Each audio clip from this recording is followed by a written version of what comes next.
A blurb on this film sourced via roninfilms.com. Lalai Dreamtime takes the viewer into pre-colonial Australia to tell a story depicting the spiritual tradition of the people.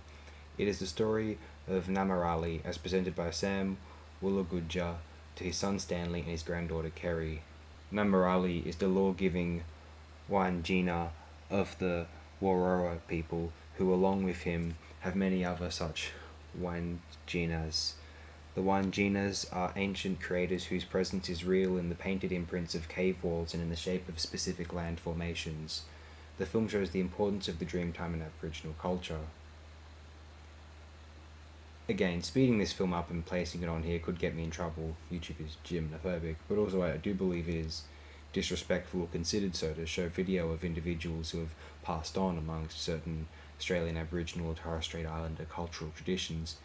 And rather than issuing a pre-upload warning as the ABC might to claim sensitivity and then just wash my hands of it, I decided that maybe I would employ some sensitivity and stick to it instead.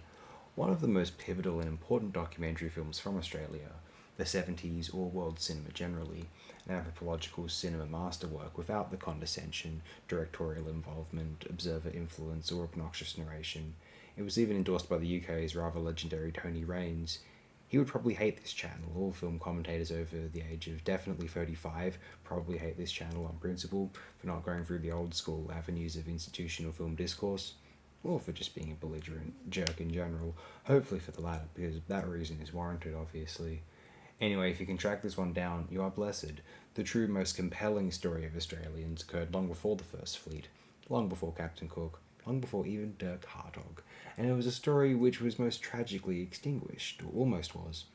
Although it remains a priority to keep their story as alive as we can, the dreaming is a great blessing. The knowledge of we, the descendants or benefactors of the settlers, barely deserve to know of it, so we must use this knowledge for the cause of reconciliation, emancipation, and union. If we can change the spiritual character of this nation, demonize money, wealth, materials, and status seeking, we will enable not only the general fulfillment of the socialist cause as we know it, but also the reinvigoration of Australia's true original cultural identity or identities, the wide spectrum of cultures espoused by the many indigenous tribes of the Australian continent. The traditional custodians must be cherished, and the fact that they were willing to share any of their spiritual insights with those who descended from or benefited from the settlers' arrival is unfathomably generous of them. We might not have ever deserved it, but as a result, let's do our best to make the most of these invaluable teachings. Be as well as you have ever. Thanks again, all viewers.